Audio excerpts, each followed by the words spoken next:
공교롭게 오늘 참 일하기 좋은 날씨에 이제 교육을 받게 돼서 좀 죄송스럽게 생각합니다. 오늘 이제 교육을 이제 하실 여기 황금알 농법 박기현 대표님은 제가 뭐 유튜브나 이거 조금 보고 또 이런 농법으로 한 그 사례들을 조금 참조하다가 이게 좀 망설였습니다. 왜냐하면 이분은 뭐 국가 산하 기관도 아니고 우리 기술센터처럼 그 도의 산하 기관도 아니고 그냥 사설 이제 법인 대표님이신데 우리가 주로 지금까지 받아왔던 교육이나 관행대로 해오던 거에 어떤 거는 아주 반하는 아주 정반대의 그것도 있고 해서 아마 당황스럽기도 할 것입니다. 그래서 교육도 중에 이제 막 궁금하신 것도 있고 물어보실 것도 있으실 것 같은데 그 질문은 교육을 다 끝나고 나서 이제 질문을 받도록 이제 하겠습니다. 그리고 대표님 이거 교육 한 몇 시간? 여기 받을 수 있는 시간만 이야기해 주면 돼요. 아니 저 현장 교육. 여기 1시간 반 할 거니 2시간 할 거 선택만 해주면 된다고. 1시간 반에서 2시간 걸린다 그러는데 이 끝나면 그 현장 교육을 하고 싶으시답니다. 그래서 그 메모 되시는 분은 2537번지 저 우리 고강시 총무님의 이제 뭔가로 이제 끝나고 나서 이제 현장 교육을 하도록 하겠습니다. 아무쪼록 오늘 교육 받으셔서 그 좋은 정보 받도록 드리겠습니다. 네, 감사합니다.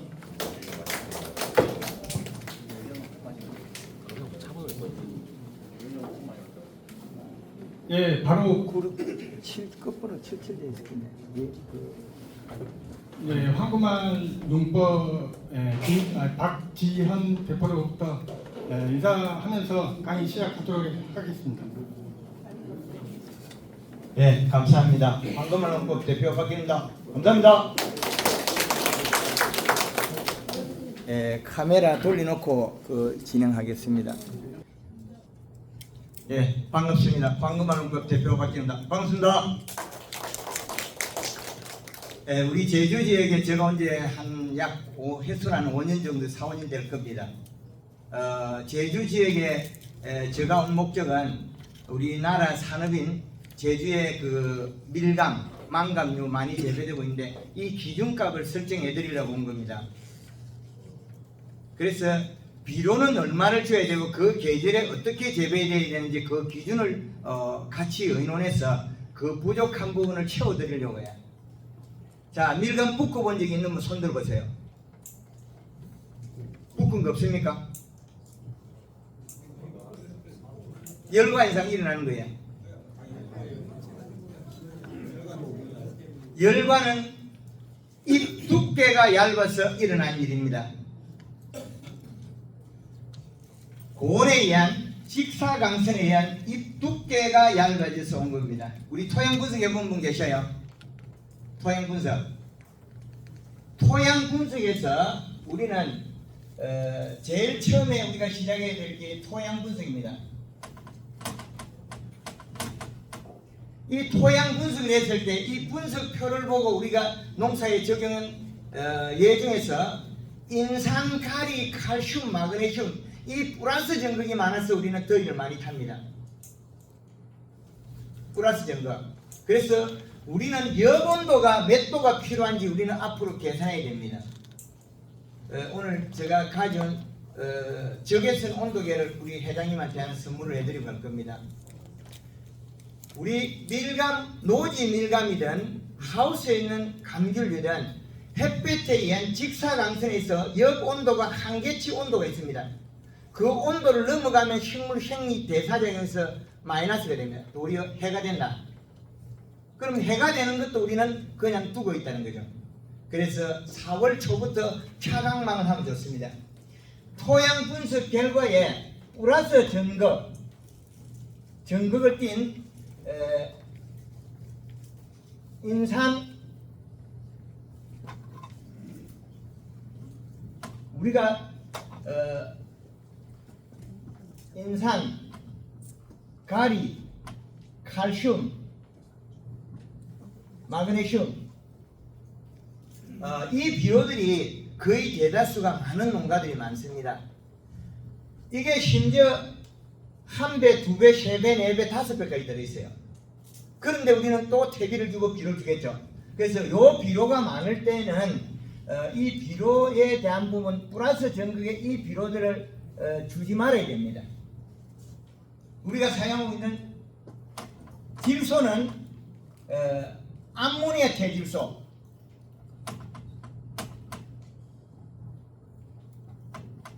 요놈이 토양에 들어가면 질산태로 바뀝니다. 질산태로 바뀌면 마이너스 전극으로 토양이 결합할 수 있는데 우리 토양이 갱화가 되어 있으면 결합이 잘 안 돼요. 토양을 앞으로는 우리가 그 소시랭이 쫓든지 갈리기 로타리든지 걸고 뒤집기를 해줘서 이 마이너스 전극을 가진 얘들이 질소분이 잘 결합해 주도록 해주셔야 돼요. 질소분이 땅에서 결합이 안 돼서 이 영양이 우리가 부족해지면 우리 그 토양에 많은 인산가리 때문에 잎이 노래지고 여름에 더위를 타는 거죠.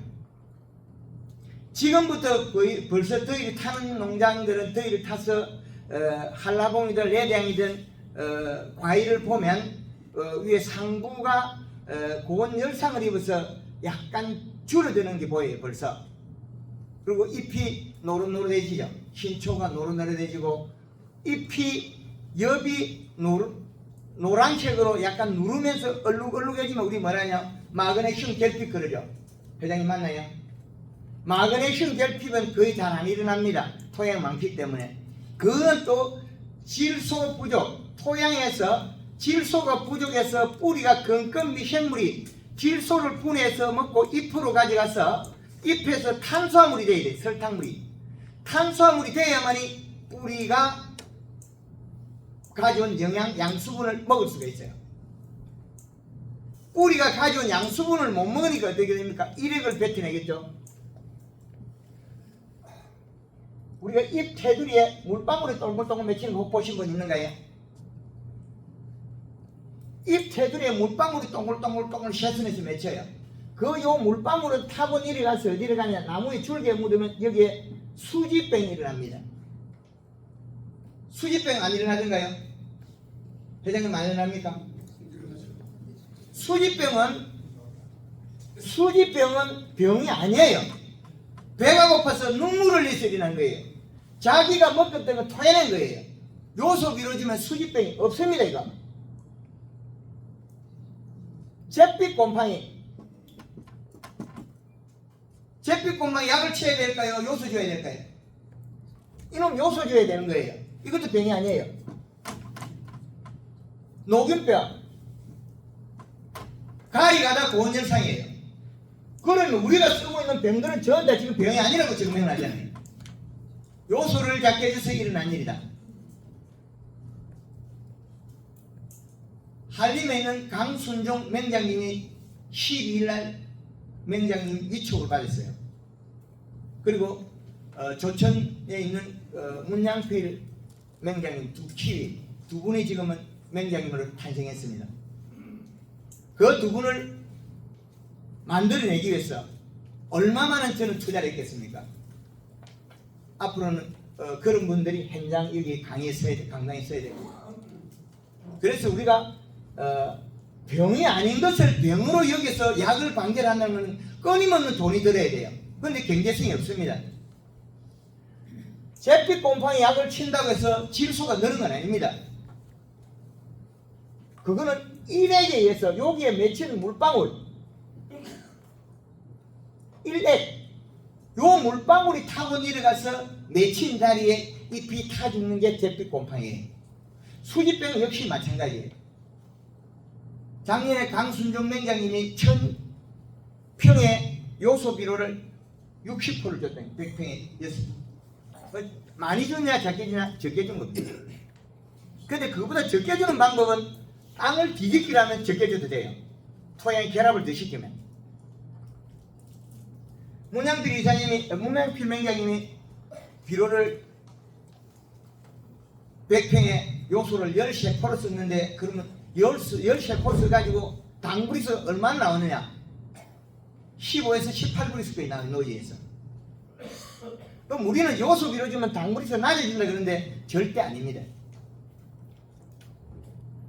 어중간하게 적게 주면 장애가 일어납니다. 비료는. 우리가 재배되는 이 작물은 12달 속에서 살아가는데, 이 12달을 표시를 해보면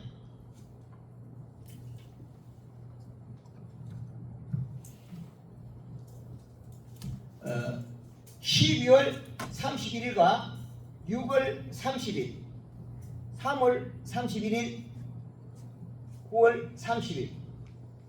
제가 이렇게 쓰는 건 앞으로 낚시를 안 할 겁니다. 우리가 1월, 2월, 3월, 4월, 5월, 7월, 8월, 9월,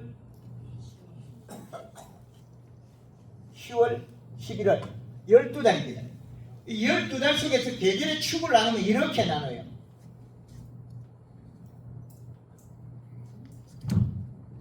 이건 최고 추운 날짜가 1월 15일 겨울 저온,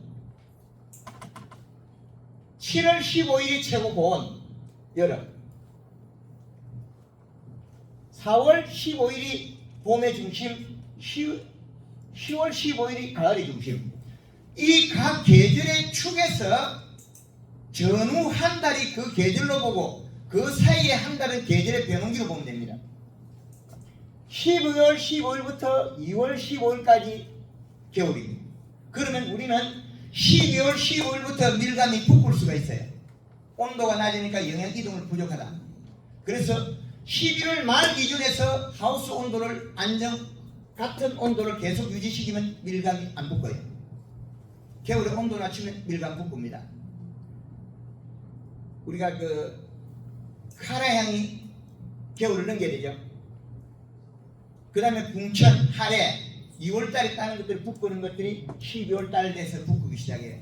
온도를 올리고 물을 주고 비료를 충분히 줘서 붓지 않게 할 수 있다. 그리고 3월 15일부터 5월 15일까지 봄의 중심입니다. 그리고 6월 15일부터 8월 15일까지 여름, 9월 15일부터 11월 15일까지 가을. 이 계절의 비료값을 나누면 겨울에는 최고치 20값이 2.7의 비료가 필요합니다. 봄에는 하우스에서는 2.1, 노지에서는 2.5 이식 측정해서, 그 여름에는 1.8 이식. 이 계절의 이식값에 차광망을 하면 0.5를 올리가 쓸 수가 있고, 차광만 했을 때, 차광망을 안 했을 때 이 상태를 쓰면 됩니다. 근데 우리가 가리가 가다된 농장들은 하우스에 밀감들의 35% 차광을 해주면 좋습니다. 4월 초부터 언제까지? 9월 말까지 차광을 해주면, 그런다고 겨울에 뺏길 필요가 있느냐? 없이 뺏길 필요가 없습니다. 얼음도 안 오는데 그거 뺏기고 할 큰 이유는 없습니다. 35% 차광을 했다고 해서 우리가 경제적 손실이 없다는 거죠. 이 시값만 올리면 되니까, 비료량은. 그래서 요 계절의 이식값에 마이너스 0.3을 빼갔으면 제일 좋다. 마이너스 0.3을 빼갔으면 좋다. 토양 수분은 35%에서 45%가 좋다. 안정적이라는 거죠. 그래서 이 계절의 축에서 우리는 재배력을 맞추면 제일 좋습니다.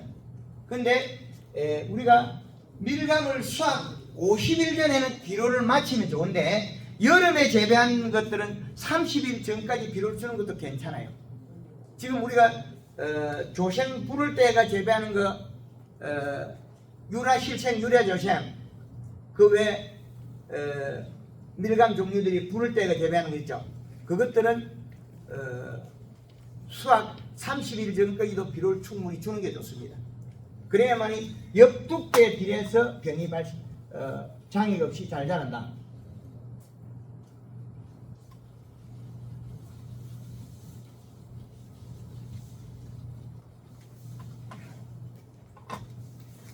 그리고 우리가 기본 토양 분석 결과에 인산가리 칼슘이 많으면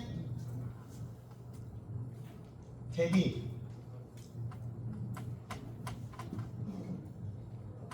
복비 얘들을 사용 안 하는 게 좋습니다. NK도 사용 안 하는 게 좋습니다. 토양 분석 결과에 인산가리, 칼슘, 마그네슘이 과다되어 있는 농장들은 질소만 몇 년을 써야만이 이게 떨어지는데 4, 5년 동안 요소 비료만 준다고 해서 인산가리, 칼슘, 마그네슘이 떨어지냐? 그렇진 않습니다. 5년 동안 안 주고 요소만 주어서 재배해도 그래도 남아 있습니다. 토양에 축적되어 있는 양이 너무나 많기 때문에 그렇습니다. 퇴비를 주는 게 좋으냐? 퇴비를 주면 더 해가 된다는 거예요. 네, 거기서 들어있는 게 질소분은 아주 소량이고 인산가리 많이 들어오겠죠. 그래서 더위를 더 탑니다. 우리가 밀감나무 심어놓고 어린 것들 잘 크다가 퇴비 뿌리 가까이에 주고 나니까 딱 멈추고 안 크는 거 보셨을 겁니다. 과일이 적어집니다. 생산량 감소합니다. 그래서 지금 풀어내고 계속 하고 있어도 안 되는 농가들이 왜 발생하느냐? 충분한 양의 질소비를 먹일 수가 없습니다. 왜? 직사광선 때문에 잎이 역온도가 올라가기 때문에 우리가 비료를 줘도 흡수될 공간이 부족하다는 거예요. 여기에서 보면 온도가 낮을 때는 비료를 많이 먹어내는데 온도가 높아질 때는 비료를 많이 못 먹습니다. 왜 못 먹느냐? 잎이 햇볕에 직사광선에서 온도가 올라가면 정산작용이 많습니다.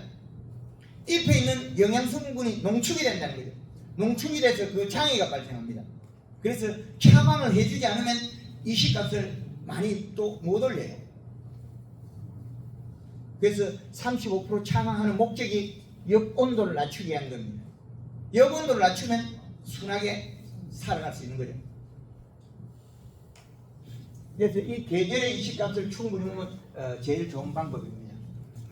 그래서 우리가 기비를 쓰는 목적이 영양 상태를 도와주는 건데 그 기비가 봄에 쓰는 때 이식값을 계절별로 달라요. 근데 수확 때 너무 이식값 올리면 어떻게 수확기가 늦어집니다. 그 원인은 수확 때 비료 준다고 해서 수확이 늦어지는 게 아니고 이 공기에 성장을 못해서 멈췄던 게 문제가 되는 거죠. 과일이.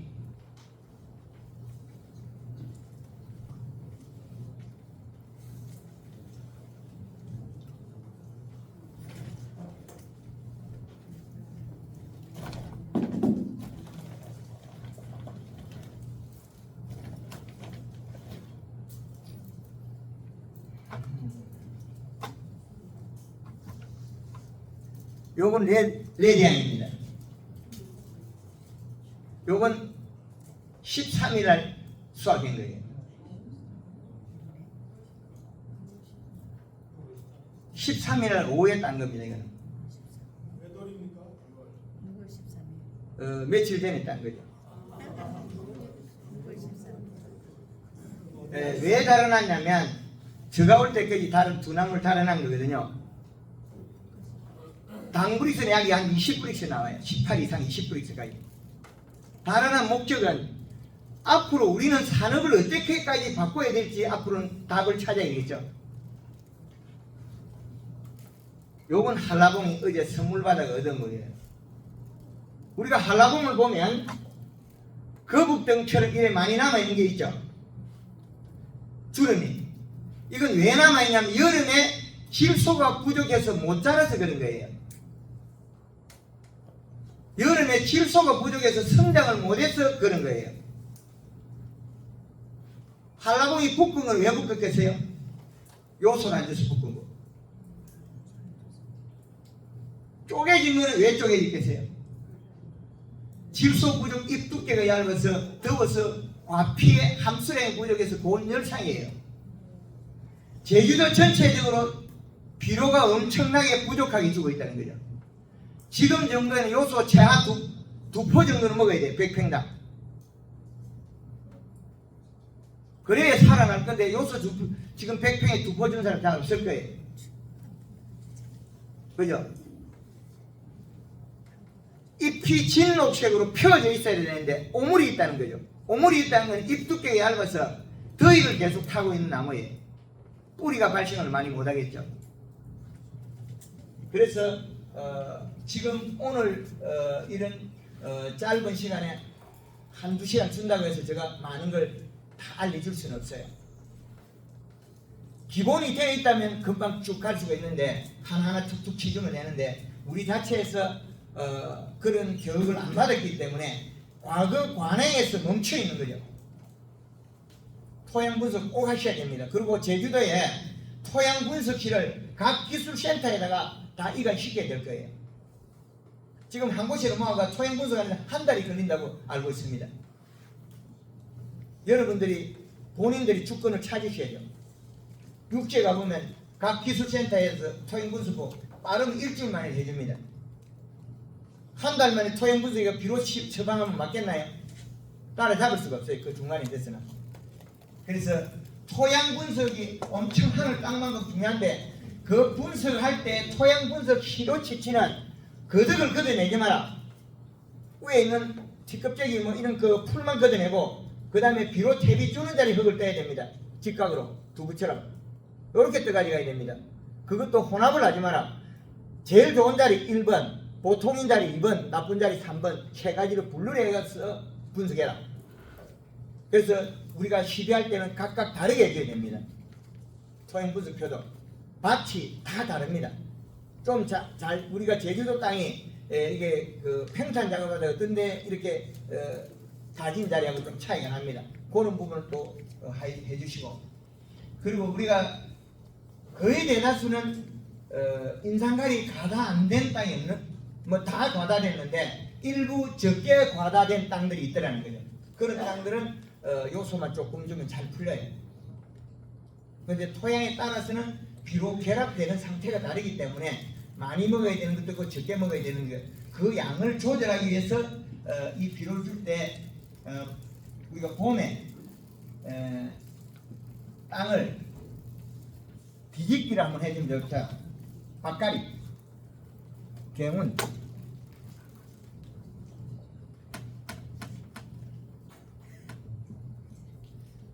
땅을 뒤집어주면 좋다는 거예요. 앞으로 쫓아야 될 겁니다. 그래야만이 그 토양 속에서 음극을 가진 비료가 질소가 결합이 될 수 있는 공간이 생겨요. 지금 비료를 주니까 결합이 되는 데는 단점이 있더라. 그래서 토양에 비료를 줄 때는 땅을 뒤집게 해주면 좋겠다. 이게 봄의 시작. 그리고 봄에 시작될 때 우리는 낙엽 과수에서는 목매시비 해야 되고 낙엽 과수에 대해서는 우리 상노수에는 연매시비입니다.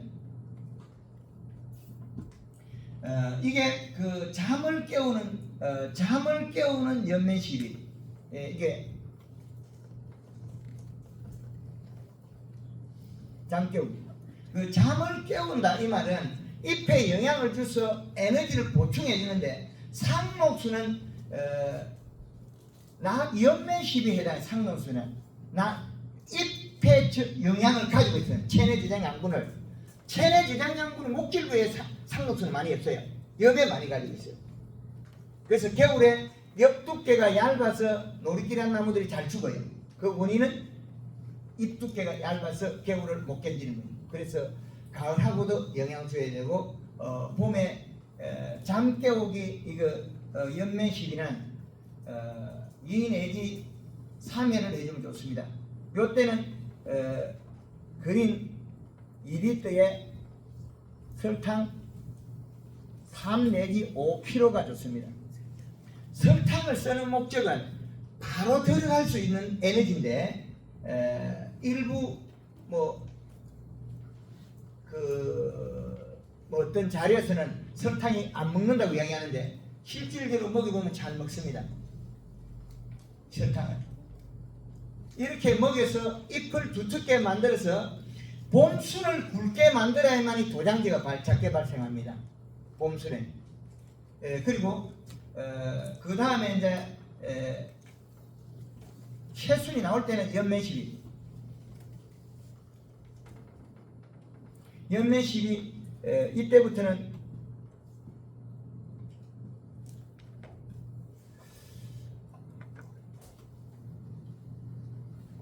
칠판이 나가가지고 사진 찍으세요. 나중에 사진 찍으면 됩니다. 지금 쓰지 말고 잘 듣고 있다가 사진을 좀 찍고 있어요.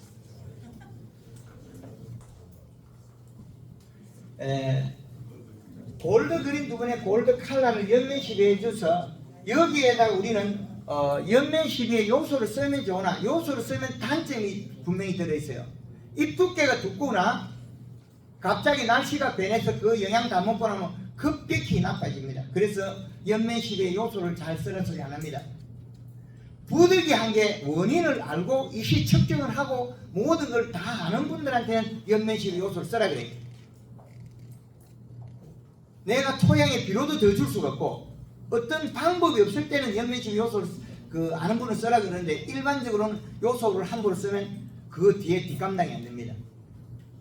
뿌리에 먹어야 될 비료를 잎으로 공급해서 잠깐 좋아지가 있다가 햇빛이 나거나 비가 며칠 한 사이에 비료량이 떨어지면 햇빛에 의해서 엄청나게 피해가 일어납니다. 그래서 잎으로 연면시비 요소 쓰는 건 좋긴 하나 단점이 크게 있습니다. 질문하지 마세요. 나중에 하겠습니다. 그림이 뭐예요? 나중에 가르쳐 드리겠습니다. 그걸 목적으로 장사하러 온 건 아닙니다.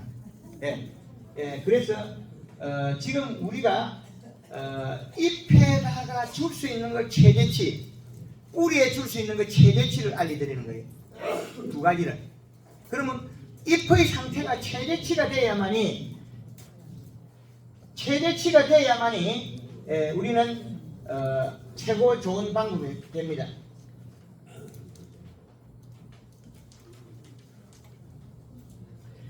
상반기에 설탕을 쓰긴 하나 설탕이 과실이 클 때는 해가 됩니다. 설탕이 과 표면에 얼룩을 생기게 하면 오염과가 발생하기 때문에 과일이 크면 설탕을 줄여야 됩니다. 그것이 지금 여기까지가 상반기 농사. 여기가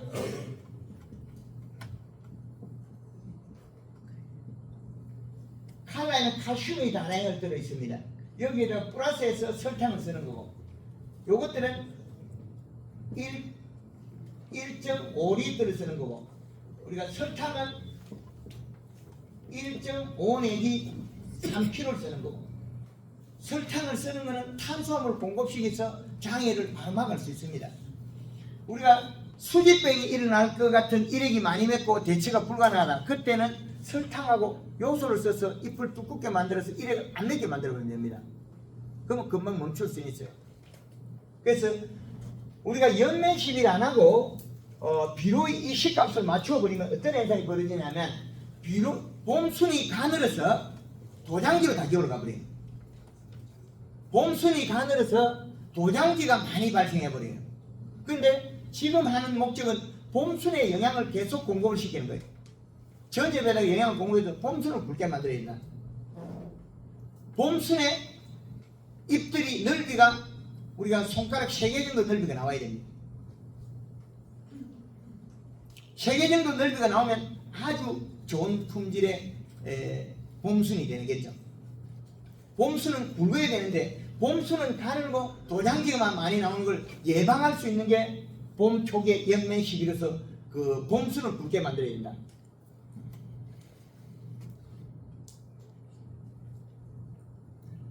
우리가 잎들이 여기 있는데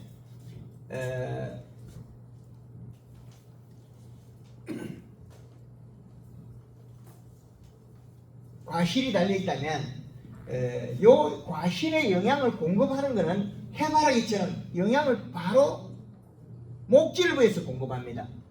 목질부에서 공급을 하려면 목질부는 나이테를 더 굵게 만들어야 돼요. 그러면 봄순의 잎 얘를 두텁게 만들어야 돼요. 봄순의 잎을 두텁게 만들어주면 내려가면서 영양을 껍질 밑에 살을 찌워요. 나무에 목질부와 껍질 사이 요걸 살을 찌우면 목질부가 만들어져요. 그거는 잎에서 뿌리로 내려가면서 영양을 만드는 거예요. 여기서 내려가면서. 그러면 연면시비 해주면 과일의 크기가 편차가 없어져요. 굵기가 같아져요. 그런데 우리는 그냥 두게 되는 것 때문에 아래의 크기가 바뀌어버려요. 과일 크기가. 그 주 원인이 잎에서 영양소가 내려가는 걸 판단해서 목질부가 만들어진다. 그럼 우리가 체감부가 오래 사용했건 오래 만들어서 쓰는 거예요. 오래 새롭게. 그렇기 때문에 잎을 두텁게 만들어야 돼요. 그건 봄에 연매 시기로서 밖에 할 수 없다는 거예요. 비료를 줬을 때는 비료는 봄순이 만들어지고 난 다음에 영양이 돌아오기 때문에 도장지로 가버리고 봄순이 안 굵어지더라는 거예요. 그래서 황금알론법에서는 봄순을 굵게 만든다. 이 봄순을 굵게 만들 전엽의 잎에서 연면 시비를 계속하면 그 영양소가 내려가면서 목질부와 껍질 사이에 행성층을 살을 찌웁니다. 옛날에 우리 소나무 송고벗게 문분 있습니까? 소나무 안에 껍질, 쏙껍질. 그 껍질 꿀층을 만들어 내려가요. 내려가면서 그 나무 목질부가 만들어져요. 그 목질부가 만들어지면 이 수관이 만들어지는 거죠. 안에 체관이. 체관이 만들어지면 그 체관 속으로서 뿌리에서 영양이 또 올라와요. 나무는 껍질을 벗겨놔도 절대 안 죽어요. 껍질을 벗겨놔도. 왜 안 죽느냐? 내려가지는 못해도 올라오긴 하니까. 근데 시간이 가면 죽어버려요.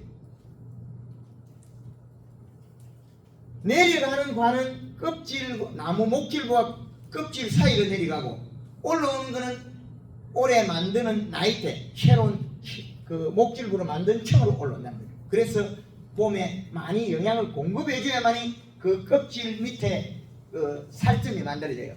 행성층이 만들어져요. 그 행성층은 목질화가 되고 목질화는 나이테가 되는 거죠. 그 부분에서 영양이 올라옵니다. 그래서 봄에는 잎에다가 맹물을 뿌려주고 연면시비를 더 자주 하는 방법을 가르쳐줘요. 그래야만이 회복이 됩니다. 그래서 공기에도 잎에다 함수량을 늘려줘야 되고 그런 방법의 차이다. 그래서 봄에 최고 잘해야 되는데 그리고 비료 같은 경우에는 우리가 연면 시기는 7일에서 10일 간격으로 살포하겠지만은 밀감은 사실은 병이 그리 없는 종이에요. 병이 그리 많이 없는데 우리는 농약을 많이 친 거죠.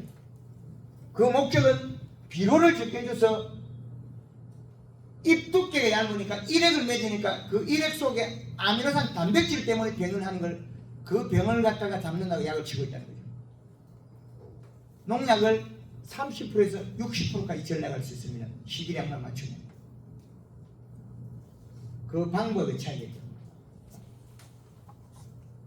그래서 봄에는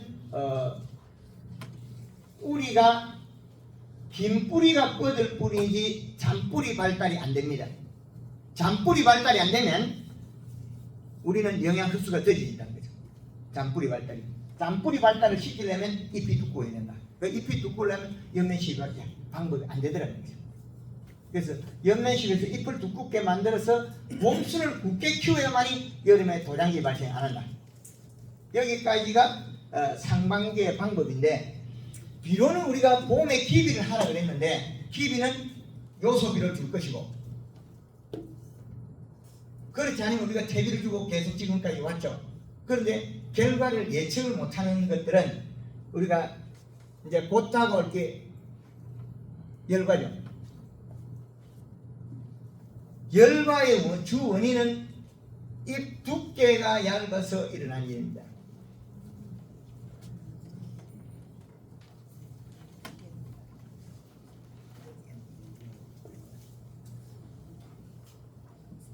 두께가 얇다. 진녹색으로 잎을 두껍게 만들어놔면 함수량이 늘어나서 열과는 발생하지 않습니다.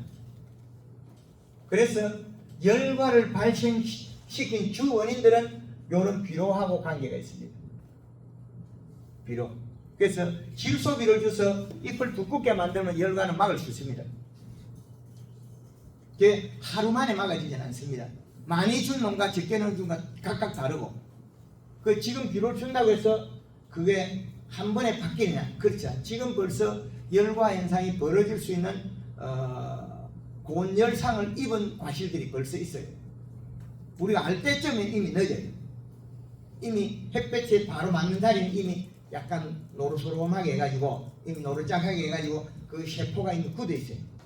그 원인이 이런 과실들을 만져보면 앞이 딱딱해요. 요 앞면이 딱딱한 과실들이 여기 열상이, 요 과일을 레드향을 보면 요 면이 구도가 작아요. 편하죠. 요 면이 요쪽 면이 굳어가지고 세포가 안 늘어나가 작아요. 요 앞면이 세포가 굳어가 경화가 되고 안 일어나요. 그런데 한라봉 같은 경우는 그나마 껍질이 워낙 두꺼운 종장이 얘들이 열성이 적어요. 얘들은 껍질이 두껍기 때문에 껍질이 얇은 종들이 더 심하게 나타나요. 그러면 얇다 소리는 이미 과가 대과종인데 대과종이 될 만큼 우리는 비료를 적게 주고 있다는 거예요. 비료를 더 줘서 얘를 충분하게 먹이면 아주 좋은 품질이 나와요. 그런데 작년에 요소 60%만 밖에 안 줬거든요. 당불에서 15에서 18불에서 나와요. 그럼 우리는 요소만 주면 당이 떨어진다 그러잖아요. 그거 다 뻥입니다. 적게 줘서 그래요. 충분하게 지 먹을 만큼 먹으면 요소를 주면 당이 최고로 많이 올라갑니다.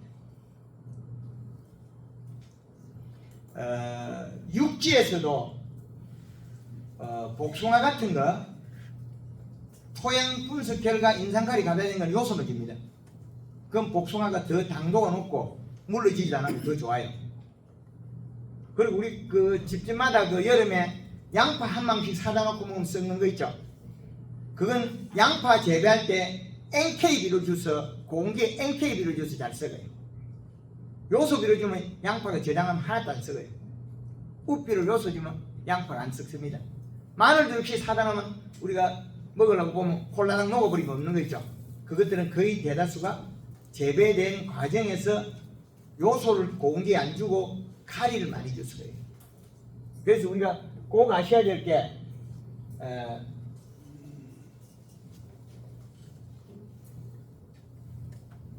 요소는 저온, 질소, 가리는 고온으로 보면 됩니다. 가리. 그래서 9월달 이후에는 가리가 있어도 봄에 요 계절의 요 위쪽에는 가리가 있어도 해가 없으나 요 밑쪽은 가리가 있으면 해가 많이 나와요. 가리 성분이. 요 계절을 딱 나눠놨잖아요.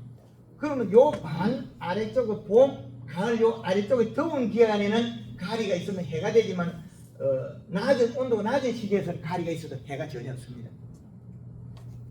전혀 해가 없습니다. 가리가 많아도 그 시기에는 더 영양 이동이 빠르고 좋아요. 근데 공기가 문제가 되는 게죠.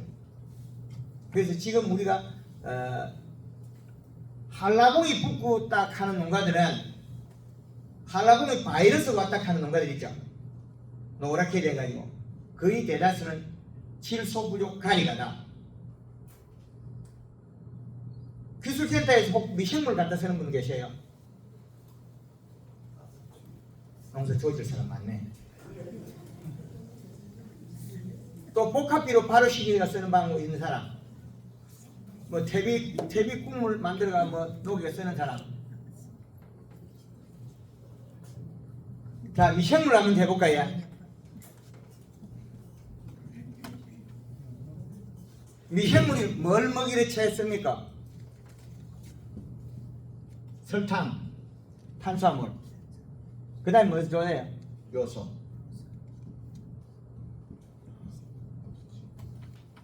얘를 먹고 얘가 뭐 하던가요? 버금이 포록 올라오죠. 방귀끼 붓것. 얘네들은 우리 토양에 줬을 때 목적을 꼭 가져야 돼요.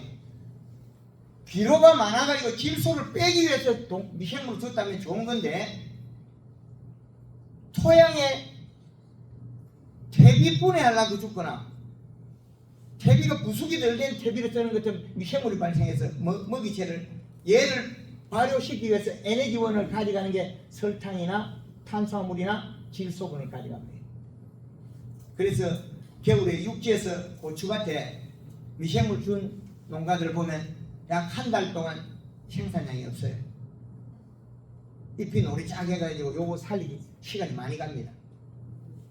그래서 미생물이라는 것은 꼭 목적을 우리는 두고 사용해야 된다. 그 목적을 잘못 설정해서 쓰면 경제적 손실이 나와요. 얘가 우리 도움을 주는 게 아니고 우리 걸 뺏어가 버려요. 먹고 방귀 있다고 해서 득되는 거 없죠. 미생물이 방귀 있다고 해서 득되는 게 없습니다.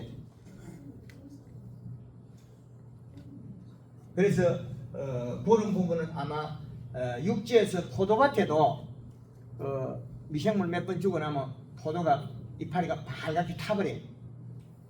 그 부분은 우리가 얘 미생물들이 유기물을 분해하거든요.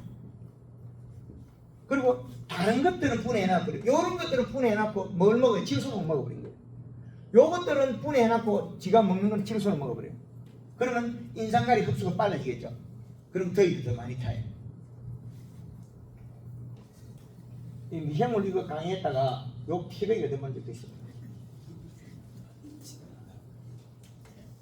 실질적으로 저는 눈에서 본 것만 이야기했는데 그로 인해 가지고 욕을 많이 먹은 적도 있습니다.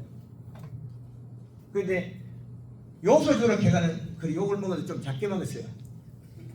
그런데 요소 비료 작게 준 사람한테 욕 태백이 얻어먹었어요. 이 시값이 우리가 질병이 제일 많은 비료량, 이 시값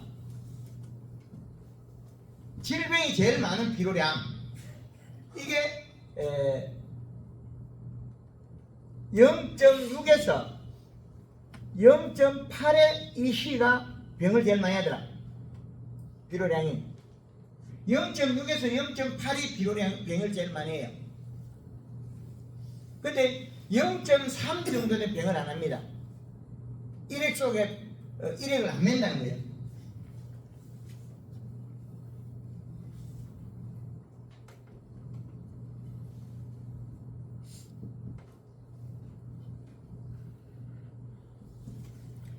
이렇게 나눠놓고 보면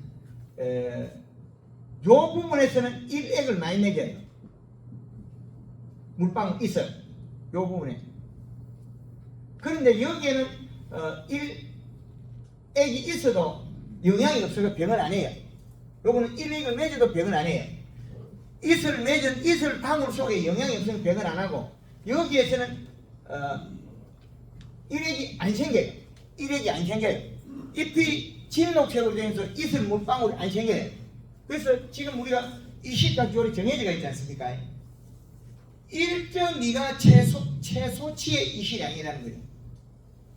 1.2 이상을 비료값을 못 잡으면 우리는 끊임없는 질병을 하게 돼 있어요.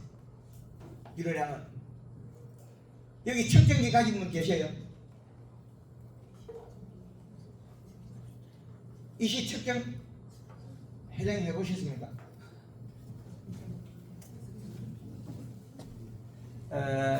요건 측정기예요. 그러면 요 놈을 땅에 꽂고 5초 안에 답이 나와요.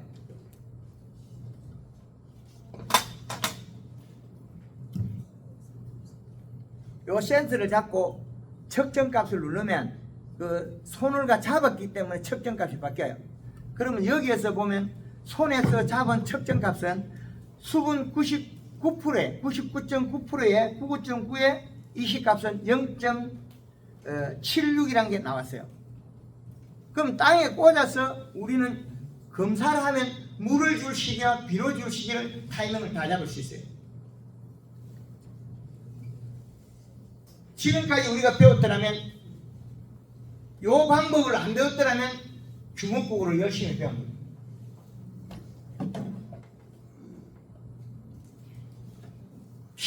식물이 먹어야 될 비료량도 이제는 측정기로서 다 측정할 수 있고 하우스 내 조도, 빛의 룩수 조절할 수 있고 잎의 온도 조절할 수 있고 다 할 수 있습니다. 그런데 그 많은 걸 해야 되는데 안 하고 있겠죠.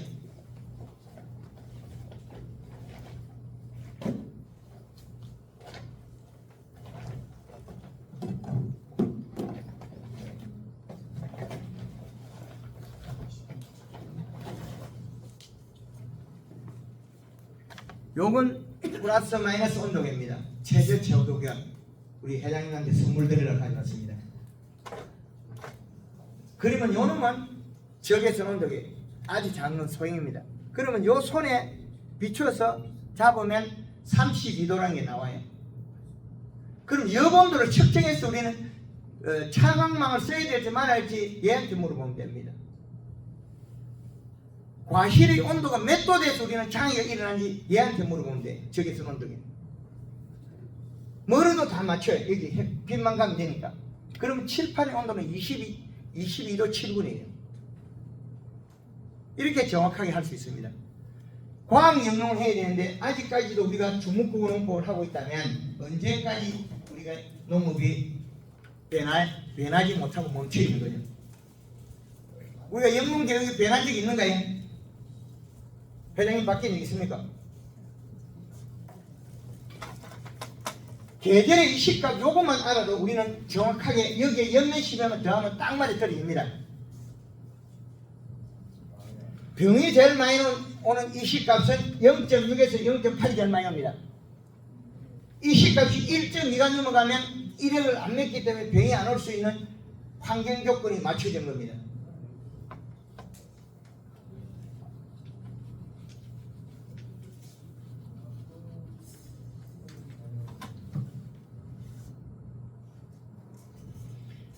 그리고 지금 우리가 상반기에 농사를 지금 6월 15일이면 어디입니까? 여름을 들어가 버렸죠. 이제는 여름이에요.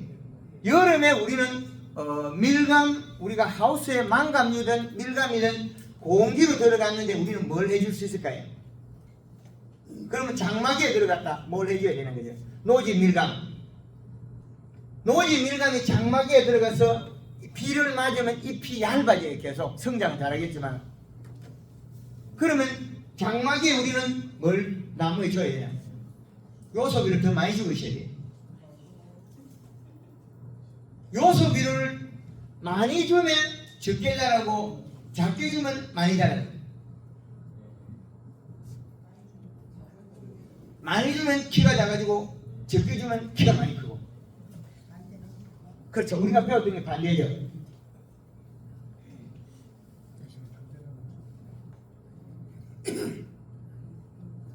자, 이걸 한번 보겠습니다.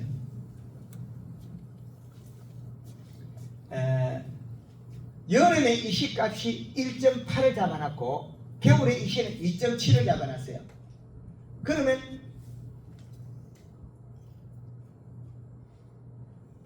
자, 요거는 비료량이고 요거는 식물이 키가 크는 거고 요거는 날짜. 그러면 여름에 키가 제일 안 크는 비료량은 0.5의 이시더라. 여름에 키가 제일 많이 크는 거는 0.8에서 1.0이더라. 아까 병 많이 오는 거하고 거의 같죠? 그리고 여름에 키가 제일 안 크고 식물이 고추가 제일 많이 오는 게 1.8의 이시더라. 키도 안 크고 고추는 주렁주렁 많이 달리는 게 겨울에는 0.8이 작물이 제일 안 되더라. 그리고 작물이 키가 커버린 게 1.5이시더라. 제일 안정적으로 좋은 데가 2.7의 비료량이더라. 요거는 겨울, 요거는 여름. 자, 여기에서 보면 우리가 비료가 적으니까 키가 크죠. 그 사계절의 이 시값에다 요거 합하면 딱 맞아 떨어지는 거예요. 그런데 우리는 비료를 조금 줘놨고 키가 크니까 비료를 많이 줘서 컸다. 다 뻥이래요. 농업의 학문을 정말 좋은 방법으로 개발해야 되는데 이건 상당히 그 정밀도가 높게 개발되어 있는 건데 우리가 배웠던 방식은 비료 주지 마라, 비료 줘라. 아주 무식한 방법을 배웠어요. 1960년대 방법 아직까지 안 바뀌었어요. 그때 이후로 지금 우리는 60년대 이전에 비료가 없는 시절에 퇴비가 보약이다. 퇴비가 보약이 아니고 퇴비가 때로는 독약이다. 절대 쓰지 마라 그럽니다. 해가 된다. 가을이 가다가 되면 고온으로 더워서 식물이 더 나빠진다는 거죠. 그래서 황금한농법 우리 회원들 제대로 배운 분들은 퇴비 함부로 안 써요. 복합비료 함부로 안 씁니다. 갱년비가 더 적게 들고 다수할 수 있는 방법을 가르쳐 주는 거예요. 그래서 우리가 사용하고 있던 시비가 잘못돼서 다수학을 못하고 있다. 그래서 오늘 여기서 가고 내일은 남원의 그 카네베스 강의할 거예요. 예, 거기 가는데 거기 현철 씨가 그걸 준비하는데 거기는 요소비료가 100평에 한 2포 정도 벌써 있는 게 들어갔을 거예요. 그래서 나무를 살려놨어요. 작년부터 해가지고. 예, 그 지금 우리는 비료를 잘못 줘가 못 되는 걸 마치 실력이 없어서 게을러서 아니에요. 농업은 과학입니다. 단순한 겁니다. 단순하다고 접근해야 되는데 이걸 갖다가 앞뒤 안 맞는 이야기를 계속 섞어나면 안 되는 거죠. 식물은 스트레스가 아닌 말을 용어로 쓰는 놈은 정말 무식한 놈들이에요. 앞으로 우리 농업에서 식물이 스트레스 받는다 용어를 쓰는 놈은 때려 죽이는 거예요. 칼 들고 가서 네 나무 자를까 말까 이야기하면 키가 안 크고 다 나빠져야 돼. 근데 이상한 말을 만들어가지고 농민들 또 헷갈리게 만들고 더 괴롭히는 거예요. 농가를. 그래서 작물은 장애냐 비장애냐 좋은 거냐 이래 세 가지 등분으로 나누면 됩니다. 그렇게 나눠야지 그걸 갖다가 스트레스 받았다. 그 어디 가서 찾아오란 말입니까? 그래서 작물은 스트레스만 받았다 말을 절대로 쓰면 안 됩니다. 그러면 기준이 없는 말이거든요. 그리고 함부로 또 바이러스를 말 써도 안 됩니다. 가리 가다돼서 오글오글해진 놈을 갖다가 바이러스를 그런 경우 많죠. 여기 이빨이 오글오글한 거 안 생기던가요? 생기죠. 그럼 뭐냐면 바이러스를 그러죠. 개뿔. 지도 모르는 애니. 지도 모르면 안 가르쳐주면 되지. 왜 그걸 바이러스를 그래? 비료가 과다돼서 오그러진 거잖아요. 가리 가다. 더워서 오그러진 거다. 오글오글해진 거다. 그건 요소 비료 주면 충분히 풀립니다. 그게 올해 풀리느냐 내년에 풀리느냐 그 차이밖에 없어요. 비료 과다돼서 오글오글해지고 오글오글해진 밭에 가보면 밭에 청태를 끼게 시끄럽게 바닥이 나무가 청태를 끼고 그 제주도의 밀강들이 거의 다 나무가 시끄럽게 청태를 끼어요. 그 청태를 끼는 건 뭐랍니까? 청태 뺏기는 약도 치고 있죠. 그러면 더 나쁜 놈이에요. 병 주고 약 주고 청태약은 칠 필요 없는 겁니다. 그럼 왜 인건비 낭비 돈 낭비하고 있어요? 요소 비료 주면 풀리는데 시간이 가야 풀릴 일을 당장 풀리를 할 필요 없어요. 청태는 뺏겨도 죽여도 며칠 내로 다시 나온다.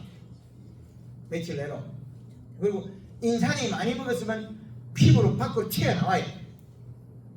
그리고 질소를 줘서 순환을 시키면 없어집니다. 그런 방법의 차이나. 그래서 지금 이제 공기에 우리가 해야 될 일 할 수가 있다면 차광을 해주면 제일 좋다.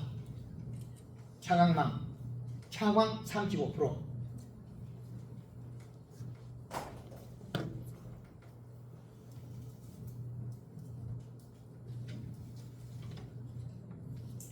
차광을 35% 맞춰주니까 여본도라든지 식물체가 많이 떨어집니다. 온도가. 그 대신 온도가 떨어지면 우리는 뭘 해야 되겠습니까? 이 씨값을 차광 35%라면 이 시값을 이 시를 0.5를 플러스 해줘야 돼. 0.5를 올려줘야 돼. 1.8에 0.5를 올리면 2.3이 되고 2.3에서 0.3을 빼면 2.0이 됩니다. 그래서 지금 강순경 맹장집에는 이 시값이 2.0을 맞춰놨어요. 지금 우리 가온에 1.5 정도 이 시값 맞춰놓은 분 있습니까? 비료량?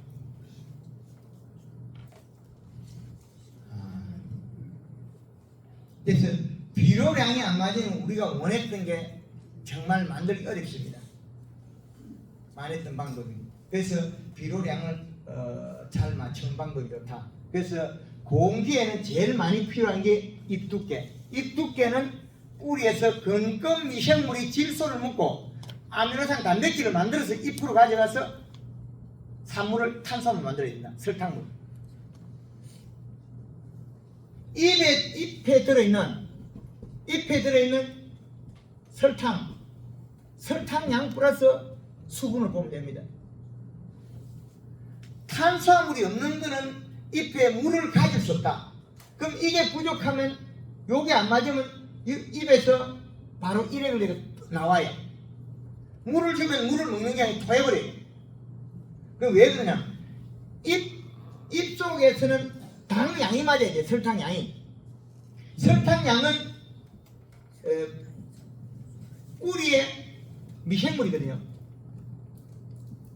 미생물 먹이. 잎에서는 뿌리의 미생물 먹이를 맞추는 게 잎의 설탕 농도예요. 그러면 잎 속에 두께가 얇은 탄수화물 부족하면 저녁에 묻은 양수분을 뱉어버려요. 못 먹어요. 그럼 잎이 두꺼운 놈만 양수분을 먹고 일액을 안 뱉겠죠. 그럼 지금 우리가 더위를 탄다는 건 잎 두께가 얇다는 거예요. 잎 두께 얇으면 뿌리가 영양을 공급을 못 받겠죠. 그 악순환 이겠죠. 그래서 지금부터는 질소비를 충분히 줘야 됩니다. 요소비를. 얼마를 줄 거냐? 3kg에서 많게는 10kg까지 줄 수 있다. 100평당.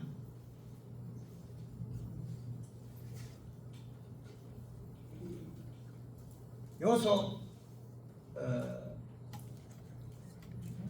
관수는 100평에 3에서 10kg까지 줄 수 있다. 그러나 함부로 많이 계속 주면 나무가 죽습니다. 그래서 우리가 5kg씩 일주일에 준다고 해서 그게 이식감 올라가 죽진 않습니다. 100평에 5kg씩 몇 번을 계속 달아줘도 100평에 한 20kg까지 줘도 나무가 죽는 사례는 없습니다. 그런데 100평에 10kg씩 일주일만 줘버리면 잘못하면 장애가 발생할 수 있습니다. 많이 못 먹기 때문에. 잘 먹는 나무들은 먹고 없어지긴 하는데 나무가 노화된 나무들은 못 먹습니다. 비료를. 잎 두께가 얇으면 뿌리로 내려가는 양이 부족하기 때문에 못 먹습니다. 그걸 먹게 만들기 위해서는 연면시대하는 거예요. 이 차이밖에 없습니다. 잎이 두꺼운 거는 비료 잘 먹고 잎이 얇은 건 비료 못 먹는 거야. 잎이 얇은 거는 가리, 가다, 온열상으로 쪼개지고 열광 안 오고 잎이 두꺼운 거는 열광 안 나는 그 차이밖에 없습니다. 레덴 열과 자연재해가 아닙니다. 우리가 몰라서 일어난 일이 레덴 열과가 어떻게 자연재해라고 합니까? 우리가 몰라서 그런 거예요. 모르기 때문에 발생한 일이지 알았더라면 발생 안 하는 일이 레덴 열과예요. 과거보다 많이 발생하는 것은 우리는 과거보다 토양 속에 인산가리가 무적이대가 많아지는 거예요. 질소가 없고 질소 부족에 의한 현상들이라고 보면 되겠습니다. 그래서 관주 비료를 줄 때는 100평당 3kg에서 10kg까지 줄 수 있는데 이게 기비에서 좀 줘놔버려야 그 추비로 주는 게 좀 적게 이렇게 줘서 비중을 맞출 수 있다. 그러면 우리가 비료 1kg는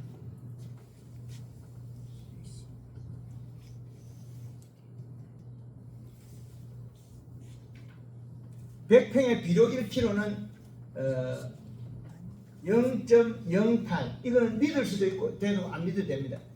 저도 완벽하지는 않다고 생각하지만 그래도 이 방법밖에 모르기 때문에 제가 가르쳐드리는 겁니다. 비록 100평에 1kg를 줬을 때 0.08의 이시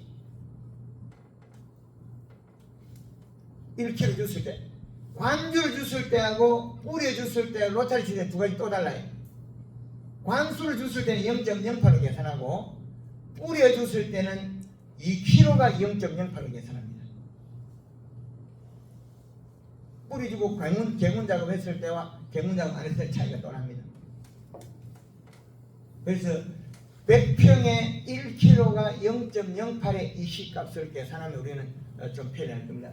그럼 우리가 100평당 5kg 줬으면 5,8이 사실 0.4의 이시가 올라갑니다.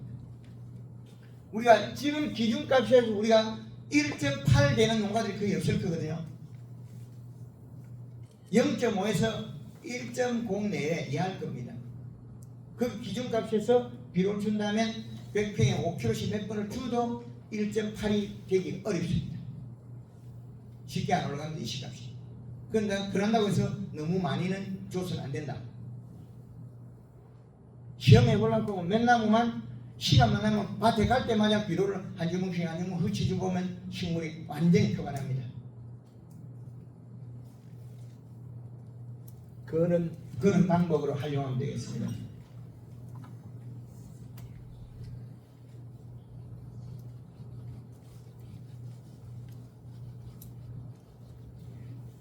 강사가 강의를 잘못하면 핑계가 많은데 오늘 칠판이 작아서 좀 강의빨이 좀 안 받는 것 같아요. 또 좀 들어가 아는 척에 웃어주면 강사가 재미나가 제가 설치인데 전도 안 웃고 있으니까 저 썩을 놈이 와가지고 우리한테 뻥을 잘못 치고 있나 그 생각 안 해도 됩니다. 열심히 된다고요. 예, 생소한 말이 될 수도 있고 여러분들이 한글 전체를 부정하는 건 아닙니다. 여러분들이 한글을 잘 될 수 있는 안을 제시하는 겁니다. 우리를 변할 수 있는 제시라는 거지 여러분들을 질책하거나 나쁘다는 뜻은 아닙니다. 우리는 그렇게 왔으니까 이제는 변해야 된다는 뜻이지 잘난 척 하려고 강사가 떠드는 건 아닙니다. 그 부분만 이해해 주시고, 그래서 지금은 공기가 들어갔기 때문에 식물을 어떻게 해서 온도를 낮추는 방법, 온도를 낮추면 잎을 두껍게 만들어 온도가 떨어진다. 그래서 우리 토양들은 거의 대다수는 인산가리 고달려 있다. 요소나 유한비료를 줘서 낮추자. 1대1로 써도 됩니다. 요소를 한 번 주고 유한을 한 번 주고 이렇게 해도 되고, 요소 두 번 주고 유한을 한 번 줘도 되고. 근데 유한은 함량이 작아도 효과 면에서는 거의 같게 나올 때가 있어요. 비료 주고 1-1이 나온다고 증명하기는 좀 어렵습니다. 한 포를 주고 한 포만큼 어떻게 변했다, 그건 좀 만들기 어려우나 그런다고 안 줄 수는 없다. 그 기준이. 그래서 지금까지 한 내용들이 상반기에 해당하는 겁니다. 그 다음에 7월 15일 후에 하반기.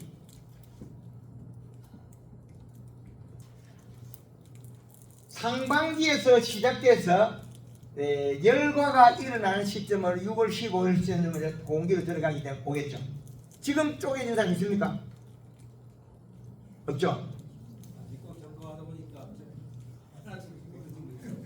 대박입니다. 요소만 지금 바꿀 수 있습니다.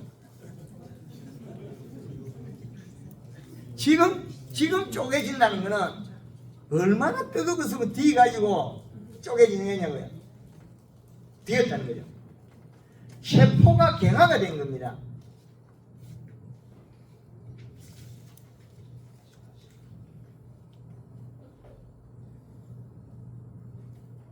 얘들이 보면 보통 보면 밀강유지 위를 들고 있죠. 그럼 여기에서 햇볕이 내리쬐겠죠.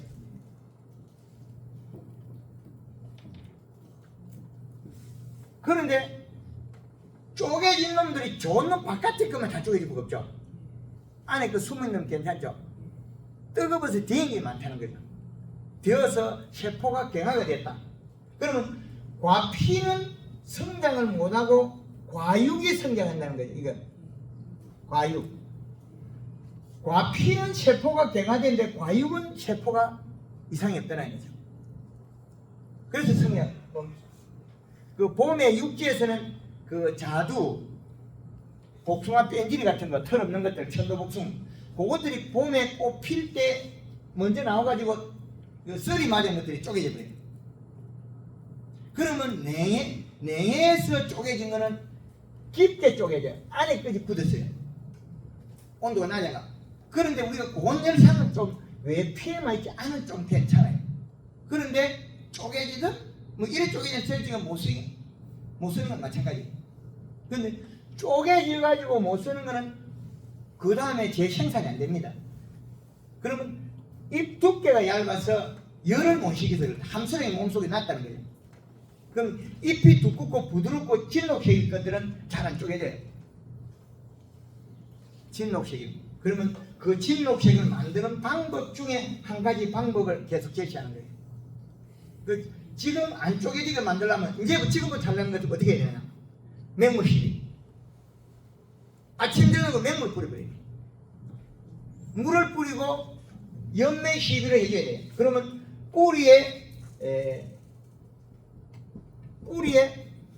이식값을 맞춰야 되겠죠. 비료량. 그리고 빠른 시간에 잎을 두껍게 만들면 연매 시비에 설탕, 그린 쓰는 방법에다가 요소를 섞어도 됩니다. 그러면 요소를 섞어서 되는데 뿌리에 이식값을 맞추지 않으면 더 피해가 크게 일어나요. 문제는 뿌리의 질소분을 맞춰놓고 이식값을 만들고 해야 되는데 뿌리에는 안 하고 여기에다가 연면시비에서 그린이나 칼날 썼다. 플러스 설탕도 쓰고 여기다가 요소를 썼다. 자, 요거까지 좋습니다. 지상부가. 그러나 급격히 나빠져요. 우리가 못할 때 공기에 올라가면 뿌리에서 비료를 받쳐줘야 되는데 못 받쳐주면 바로 나빠지가 다 쪼개져요. 그러면 뿌리의 이 식감을 측정해서 맞추면 위에 연면식에서 빠른 시간 대치가 가능하겠죠. 뿌리에 비료 양 올리고 위에 돌리면 두 개 딱 맞아요. 아주 간단한 건 할 수 있는데 그러나 요것을 해놓고 뿌리에 비료를 못 맞추면 바로 편이 나빠진다. 연면식에 요소 쓰는 분들이 있거든요. 그런데 우짜다 보면 폭 다 쪼개져 버려요. 그건 2%만 먹은 거지 전반적으로 배가 부르도록 먹은 거 아니에요. 2% 먹은 거는 오래 가지 못해. 한 일주일 정도밖에 못 가요. 일주일 정도 가는데 그 뿌리에서 계속 그 양을 받쳐줘야 되는데 2% 되는 거는 1kg로 가지고 사용할 수 있는 양이 500평을 쓸 수 있는데 뿌리에 주는 거는 이식값을 올리려고 하면 2포 정도 들어가야 되거든요. 비료가 100평에 40kg 들어가야 되는데 2% 하는 건 1kg만 되면 된다는 거죠. 근데 1kg를 몇 번 해봐도 연면시비에도 그 40kg 해당하는 양이 될 수가 없다는 거죠. 연면시비로서 잎에 들어갈 수 있는 양이 한계가 있기 때문에 그래요. 그래서 뿌리로서 비료값을 맞추는 게 제일 중요합니다. 그래서 연면시비 요소는 되도록이면 권유를 안 합니다. 설계를 낼 수 있는 실력된 분들은 연면시비 요소 들어가도 괜찮습니다. 그런데 지금 고온기에 대해서 우리가 주기로 NK를 쓴다. 그러면 뒷감당이 안 됩니다. 우리가 21-17 비료를 쓰는 순간에 얘가 암모니아 가스가 나고 토양이 결합이 되면 14.7%가 돼요. 18-0-18 NK를 주면 12.6이 됩니다. 12.6에 18이 됩니다. 그럼 가리가 많아지고 질소가 적어지는 거예요. 토양에 지금도 가리가 많은데 NK를 주면 더 나빠져요. 황산가리, 염화가리 다 안 됩니다. 근데 언제 가능하냐? 저온기가 있죠. 가을이 중심이 되는 9월달이나 9월, 10월 중순에 이상이 없어요. 온도가 떨어지기 때문에. 그때는 NK를 준다고 해서 장애가 되는 게 아니라는 거죠. 온도 떨어지고. 그런데 토양에 누적은 되겠죠. 다 못 먹고 남은 건 누적은 됩니다. 그래서 지금은 몇 년간을 요소만 써도 그래도 질소 부족이에요. 인산가리 과다. 앞으로 5년 동안 우리가 과다된 농장들이 요소만 쓴다고 해서 인산가리가 떨어지냐? 그렇지 않습니다. 그래도 또 많아요. 그런 부분은 우리는 과학적으로 계산을 해서 해야 된다는 거예요. 그래서 하반기가 됐다고 해서 우리가 쓸 수 있는 비료가 있느냐? 없다. 비료를 쓸 수 있는 비료가 없다는 거죠. 요소에는 쓸 수가 없다는 거죠.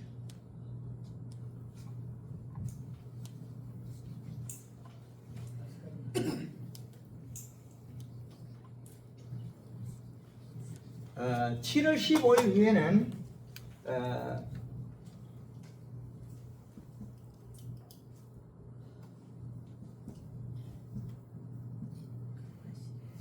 설탕을 쓰면 500g에서 정도를 쓸 수 있습니다. 그런데 하우스에서는 500g도 많아요. 말라가지고 자꾸 누적이 됩니다. 그래서 후반기에서는 설탕을 과실이 커가면 안 쓰는 것도 많습니다. 근데 공기에 상당히 주의하셔야 됩니다. 주의해야 된다는 게 잎을 두껍게 만들어라. 온도를 낮춰라. 여분도를 낮춰라. 잎을 두껍게 만들어라. 그렇지, 그렇게 해야만 열과 현상이 막을 수 있다. 우리가 하반기에는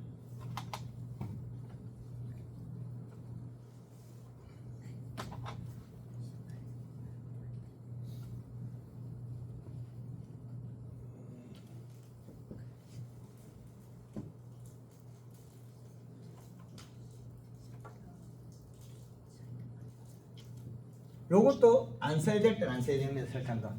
왜 그러냐면 과실이 크면 설탕이 묻어 있을 때 한 번씩 물을 뿌리가 씻어내주면 되는데 씻어내지 않으면 얼룩이 때가 생깁니다. 어릴 때는 그 설탕을 맞아도 곰팡이가 떨어지긴 하는데 과실에 그 상처는 주지 않으나 때가 낍니다. 설탕이라는 건. 그래서 설탕을 요게 설탕을 많이 써도 요 정도밖에 되진 않아요. 이거 물을 뿌리가 씻었기 때문에 계속. 올 봄에 이거 연면실 많이 한 거거든요. 레드향이. 그래도 아직까지 멀쩡하지 않습니까? 그래서 후반기에는 칼라 속에는 칼슘이 다량이 들어있고 봄에는 연면시비에 성장분을 많이 영양소를 쓴다. 그래서 우리가 가을에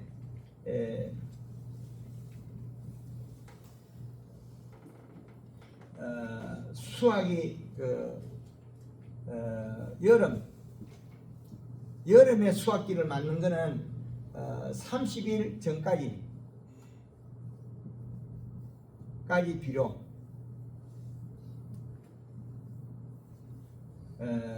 가을에 있는 거는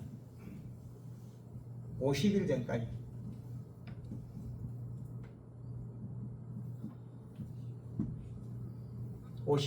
필요죠. 그래서 비료는 토양 분석표에 맞춰지는 게 제일 좋습니다. 이제 질문 받겠습니다.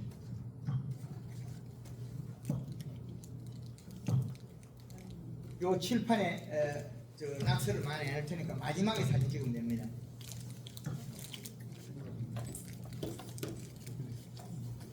물어볼 게 없습니까?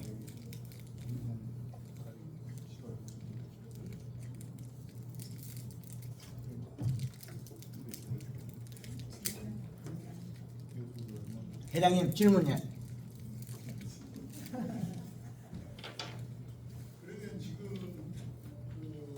지금부터는 요소를 하더라도 토양으로만 살포해야지 열매시비는 위험하다는 말씀이십니까? 줘도 됩니다. 알고 준다면. 연면시비는 주면 다 먹습니다. 우리가 식물은 자기 선택권이 있어 흡수되는 구조로 되어 있기 때문에 물을 뿌려도 먹고 연면시비도 다 먹습니다. 그런데 그 결과를 예측해서 알려 드린 거다. 뿌리의 이식값을 올려놓고 연면시비 하는 것은 아주 좋은 방법입니다. 근데 뿌리에 비료를 안 주고 연면시비로 조절해 가지고 우리가 음식을 잘 먹고 소화를 잘 시켜서 미인이 돼야 되는데 얼굴 화장만 잘 내가 미인 되는 것 좀 오래 못 가겠죠. 그죠? 그렇죠. 식물도 역시 마찬가지로 뿌리에서 잘 먹은 상태에서 지상부에서 밸런스를 잡아줘야 된다. 이게 기본입니다. 그래서 요소를 주는 것은 나쁘진 않습니다. 연면시비에. 그러나 소화되지 않는 영양소다. 질소분은. 그러나 더위를 식힐 수 있으나 완전한 영양소라고는 볼 수 없습니다. 뿌리에서 소화를 시켜서 잎으로 가져가서 강압성해서 그 영양소가 이동해야 되는데 잎에서 질소분을 소화시키려고 하면 또 에너지가 또 더 들어야 됩니다. 그래서 뿌리로서 먹는 것이 제일 좋고 연면시비로서 도와주는 게 제일 좋다. 그래서 공기에는 맹물 시비를 해주는 건 좋은 게 하나, 오전이나 오후에 맹물 시비를 해주는 게 좋긴 하나, 맹물 시비를 하면 잎의 영양소가 더 이동하기 때문에 뿌리에 비료를 안 주고 연면 시비 안 하고 잎이 더 얇아진다. 그러면 더 피해가 일어날 수 있다. 잎이 두껍지 않은 상태에서는 함부로 맹물 시비도 하지 마라. 연면 시비를 하는 경우에 한해서는 맹물 시비 해도 됩니다. 영양을 안 주고 맹물을 뿌려버리면 잎이 더 얇아집니다. 그럼 낮에 더위를 더 많이 타겠죠. 그런 장애가 발생합니다. 네. 그러면 예. 저 요소 비료를 그냥 그 관주로 이 요소 비료를 직접 쓰지 말고 그냥 물 타서 바닥에 관주. 그 관주하고 예. 그 지상부는 이 연면시비하고 그러면 그것도 그래 쉽진 않습니다. 그게 먹어야 될 자기 밸런스가 맞아야 되는데 그 밸런스라는 게 영양의 균형이거든요. 소화된 영양소가 돼야 되는데 소화되지 않는 영양소가 되거든요. 토양의 이식값을 1.8 정도는 1.5 정도로 맞추고 그 다음에 영양 밸런스를 잡아야 되는데 그거 두 개가 결합이 맞아야 되는데 잎에만 질소분이 있고 영양 관계가 안 맞으면 또 그것도 에러가 나거든요. 그래서 황금알농구에서는 연면 시비를 하되 어떤 방법이 없을 때 요소를 써라하는 권유를 합니다. 어떤 대책이 없을 때 더 뿌리에는 비록 이식값이 많고 수분이 많은데 지상부로서는 더 줘야 되지 뿌리로서 더 줄 수 없다는 거죠. 이식값이 높기 때문에 뿌리의 이식값이 높을 때 장애가 발생한 거에서는 요소를 쓰는데 뿌리가 이식값이 낮은 거를 요소를 쓰라고 권유를 잘 안 합니다. 비료를 주고 순수하게 해라. 볼드그린에 설탕을 써서 정상적으로 키워가지고 그 모습을 보고 키워야 되는데 척정기로가 이식값을 채우면서 비료를 주는 게 더 선제인데 그렇지 않고 연면시비에서 조금 좋게 만들면 뒤에 다 터져버려요. 여름 공기가 지금 많아요. 9월달까지. 지금부터 몇 달이나 공기가 되는데 연면시비로가 대처가 불가능하다는 거죠. 그래서 뿌리에 질소 주는 거 제일 1번, 그 다음에 연면시비 그린이나 설탕 주는 게 2번, 그 다음에 요소는 처음 하는데 적정을 해가면서 해야 된다. 그래서 우리 공선에서 공동으로 척정기 사놓고 번갈아서 가져가서 집에 척정해보다니 어떤 선택권이 있어야 되겠죠. 척정이 있어야죠. 저 이식값을 맞추는 게 네. 하루아침에 딱 맞출 수 있는 건 아니잖아요. 토양에서 맞습니다. 이게 상당한 시간이 걸릴 텐데 그거 맞추다 보면 언제 연면시비 우로 연면시비도 못하고 네, 맞습니다. 그런데 선생님이 피해가 일어나는 건 제가 책임질 수 없거든요. 똑같은 거거든요. 네. 그래서 기본을 정확하게 가르쳐줘야 되는데 그 기본을 능가한 상태에서는 제가 선택권이 없습니다. 저는 다 알려줬으니까 그거는 개인적으로 하는 거는 어떻게 할 수 있으나 제가 이 많은 경험으로 쌓아왔던 그 방법의 최소치 피해를 방법을 알려드리는 것밖에 없습니다. 그래서 비료를 지금 줘서 이식값 올려야 되는데 이게 먼저 선제한 농가들의 견학이라든지 우리 방법을 더 배워야 되겠죠. 제가 지금 오늘 짧은 2시간 안에 이걸 다 정보를 드릴 수 있는 상황 아니거든요. 토양 이식값이 올라가는데 서서히 올라가는데 한 번에 올라갈 수가 없거든요. 이게 그러면 표면 이식이 높아가 식물이 장애가 일어나요. 표면 이식이 올라가서 교관님은 어쨌든 토양 이식값이 맞춰야 요소 연면시비 하는 것도 맞출 수 있다는 건데 하는 건 관계 없습니다. 관계없는데 그 피해가 일어날 소지를 다 만들어 드렸기 때문에 본인이 하는 거는 관계없는데 안전성 하는 방법은 요 방법이고 그거는 하는 거는 할 수 있다 말씀드렸잖아요.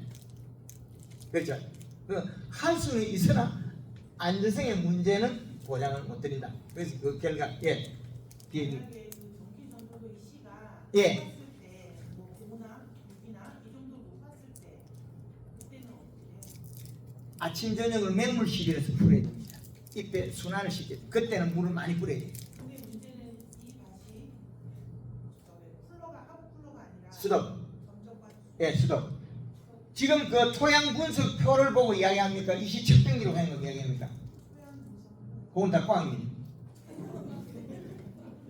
제가 가진 토양 이시 측정기와 기술센터 전기전도 분석표는 두 가지는 전혀 다릅니다.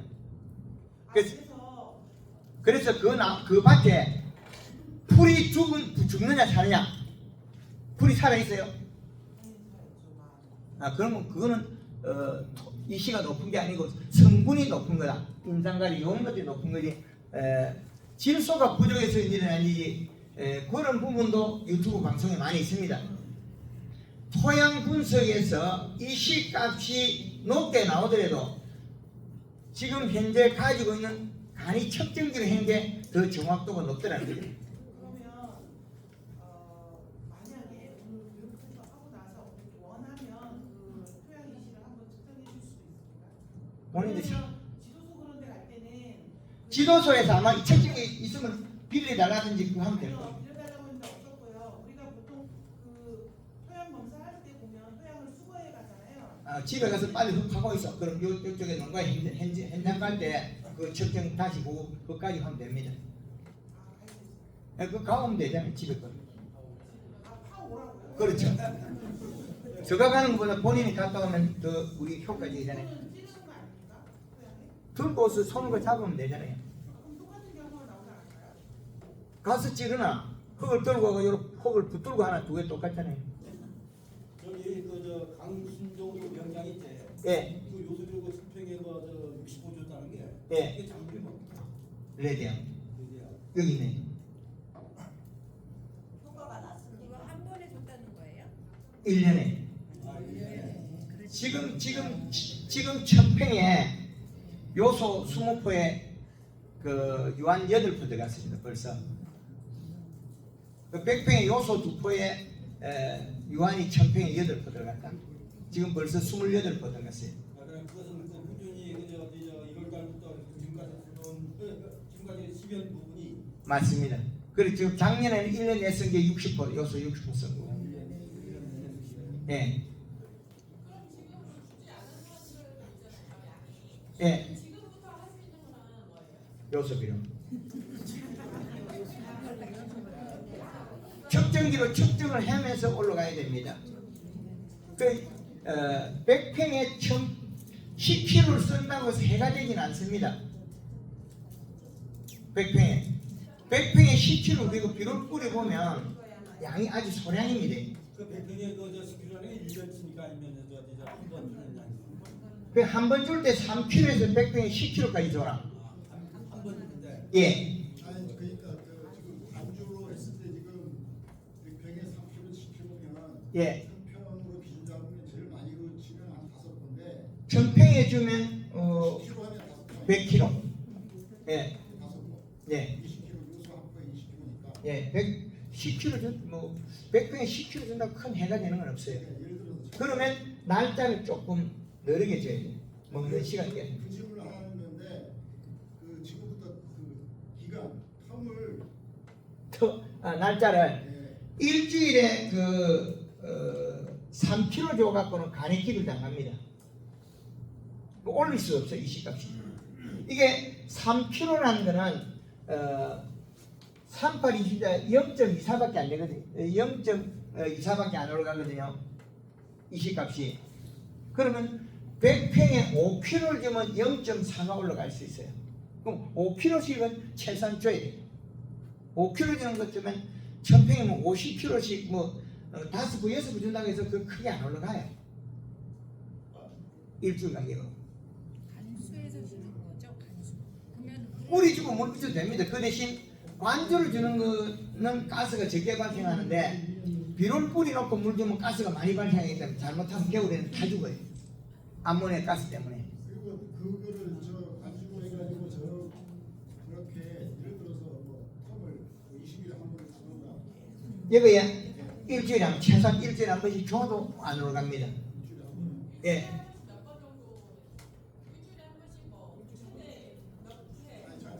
일주일에 한 번이면 얘한테 물어봐야 됩니다. 그 휴대폰 없으면 전화 못 하잖아요. 빌리겠어요. 방법은 이 시값을 측정해야 되는데 과학적인 방법으로 접근해야 되는데 이제 지금 제주에도 지금 측정기 가진 분들이 많아요. 많이 가지고 있습니다. 요소 저 단수를 그러면 최종 몇 월까지 여름에는 30일 전까지, 가을에는 50일 전까지. 아니 그 예전 같은 경우에는 우리가 수학이 뭐 1월에 하니까 50일 전까지. 예. 그 레드향이 이제 그 쪼개지는 거 다음은 뭐 붓거는 거죠. 붓거는 거는 온도를 올려야 돼. 온도 값을. 여기에서 11월 말 정도에서 11월 중순 아니고 여기는 안 붓건다는 거죠. 온도가 떨어지면 붓겁니다. 배가 고파서 붓건 거죠. 잎에 영양 이동을 안 하면 붓거버립니다. 카라향, 레드향, 궁천, 하래, 겨울에 그 달리는 과실들이 온도를 낮추면 붓거버립니다. 요 가을에 요 정도 하면 11월 말 정도 기준에서 온도 맞추면 아주 탱탱하지 않겁니다. 11월 말 기준. 그렇게 온도를 이제 온도를 낮추면 안 됩니다. 겨울에 열풍기 써야 된다는 겁니까? 약간 털어야 될 겁니다. 털어줘야 될 겁니다. 그리고 낮에도 온도를 최대한 좀 따뜻하게 해줘야죠. 그럼 온도가 떨어지면 영양 이동을 못해서 붓거버려요. 영양이 뿌리에서 만들어진 그 과실로 와야 되는데 오는 영양소가 없으면 껍데기만 커버려요. 그 방법은 동일합니다.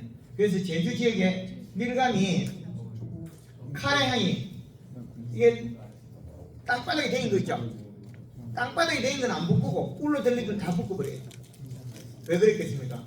땅바닥에 대인 건 밀감이 따뜻하니까 영양을 뿌리에서 주는데 밀감이 지상부에서 온도가 떨어지면 이 영양소 뿌리를 닦아버려요. 과실이 따뜻해야만 영양을 받아들이는데 과실이 온도가 떨어지면 뿌리를 닦아버려요. 그런 현상이죠. 그 근본적인 원인이 토양 분석을 했을 때 플러스 전국이 좀 많이 생겨가지고 결국 잎이 두 개가 좀 얇아져가지고 그 열감 현상이 많이 난다고 하셨는데 그렇죠. 정확하게 지금 5년 동안 요소를 뿌려도 저 플러스 전국이 많이 남는다고 아까 얘기를 하셨거든요. 아니 없어집니다. 이게 아주 소량으로 우리가 1년에 소모되는데 네. 5년 동안의 요소비료만 쓴다 해도 또 요소비료를 못 쓰고 또 복합비료 또 쓸 때도 있어요. 일부 뭐 밑비료 쓸 때나 그리고 지금 그 강순정 맹장님 댁에도 요소비료만 거의 쓴다고 줘도 또 우리 연면십에 염화가리나 다른 게 들어갈 수도 있거든요. 그리고 토양의 이식값이 그렇게 인상가리가 뚝 떨어지진 않아요. 몇 년 동안 요소 줘도 정체가 계속 띵게 안 없어집니다. 오래 갑니다. 몇 년간 갑니다. 그러면은 저희가 맞춰야 되는 그 기준은 얼마 정도 될까요? 플러스 전국 기준은? 토양 분석표에 나옵니다. 그래요? 기술적 토양 분석에 나옵니다. 그 기준에 맞추면 된다. 토양 분석표. 토양 분석표를 정확하게 활용하셔야 됩니다. 그 기준을 못 맞추면 우리는 되는 거고 지금부터 잎을 두껍게 만들어야 된다. 잎 두께가 얇아지면 다 쪼개진다. 열과에서 일어난다. 열과는 자연재해가 아닙니다. 인재입니다. 예. 선생님 아까 그 제주도에서 하는 토양 분석하고 선생님이 하시는 그 토양 분석하고 다르다고 그랬잖아요. 측정기하고 다른 분이죠. 측정기에서 측정값이 다른 거죠. 측정값이 다르다. 기술센터의 전기 전도도 양과 여기 제가 가지고 있는 전기 전도도 양이 다릅니다. 그러면